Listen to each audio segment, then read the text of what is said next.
Let's discuss rational exponents. When dealing with powers that have rational exponents means basically fractions. When the exponents are fractions, you may be required to use the following definitions. A to the power 1 over n is just the same as the nth root of a. And then a to the power m over n is like the nth root of a to the power m. And a to the power negative 1 over n is like the nth root of a to the power negative 1. Okay, remember these three. Even if you're dealing with rational exponents, all the exponential laws that we have covered previously are still applicable. I simplify 2 to the power 1 over 2. Remember that a to the power 1 over n is equal to the nth root of a. So it means this should be 2 to the power 1 over 2 is equal to the square root of 2. Remember the square root, we don't write the number here. We just leave it as it is. We have this one here. Remember that a to the power negative 1 over n is equal to the nth root of a to the power negative 1.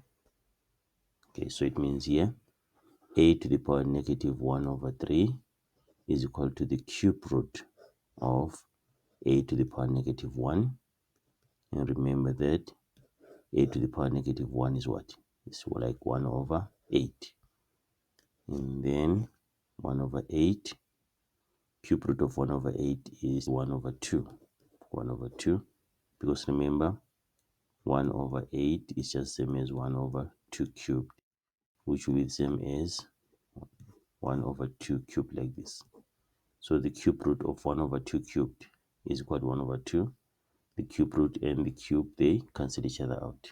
Alright, here still, remember, a to the power m over n is equal to the nth root of a to the power m. So it means here 4 to the power 3 over 2 is equal to the square root of 4 cubed. Square root of 4 cubed, which is the square root of 64. Then square root of 64 is equal to 8. And then again here, remember, a to the power m over n is equal to the nth root of a to the power m. So it means 4 to the power 2 over 3 is equal to the cube root of 4 squared. 4 squared is 16, so it means it's cube root of 16.